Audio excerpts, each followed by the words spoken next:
Deakin. Thanks very much, Mr Deputy Speaker. It gives me pleasure to rise today to speak on something that's having a huge impact in my electorate of Deakin, and that's the repeal of the carbon tax. As all members in this place know, the government made a firm commitment to the Australian people before the last election that, should we be elected, we would immediately move to repeal the carbon tax.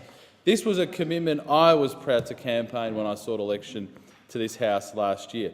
There were many in Labor who tried to say that the matter was settled, that the carbon tax was here to stay and that we would not be able to repeal it. Even worse, the Labor Party dishonestly said that even if we were able to repeal the carbon tax, energy prices would not decrease.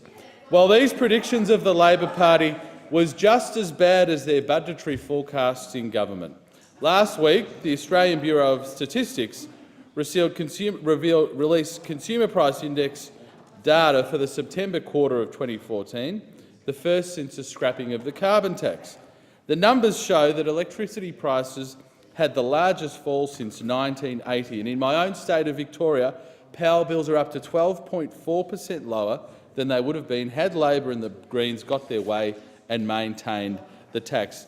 We're proud to have delivered upon our commitment to cheaper electricity prices, no thanks to Labor, who did everything they could in the Senate to ensure the survival of the carbon tax. In my own electorate of Deakin, an area of Melbourne with a very thriving small business sector, the scrapping of the carbon tax is also having very favourable impacts. I've spoken to business owners in Deakin who have reported to me the real benefits that it's having on their bottom line, including the Paul's Super IGA, an independent supermarket with stores in East Ringwood and Heathmont, who have significantly lower electricity prices. Daisy's Garden Supplies in Ringwood, who have told me that they will reinvest their savings into employing more staff. And Alphatron, an electronic component manufacturer in Ringwood, which says it can now better compete against its European competitors.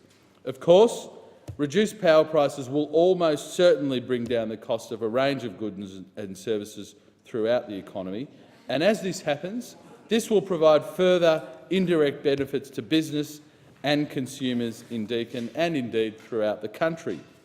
During Labor's time in office, power prices rose by as much as 101%, bringing many small businesses to breaking point, and that's why we have scrapped the carbon tax. We are the party that are committed to lower power prices for families and businesses.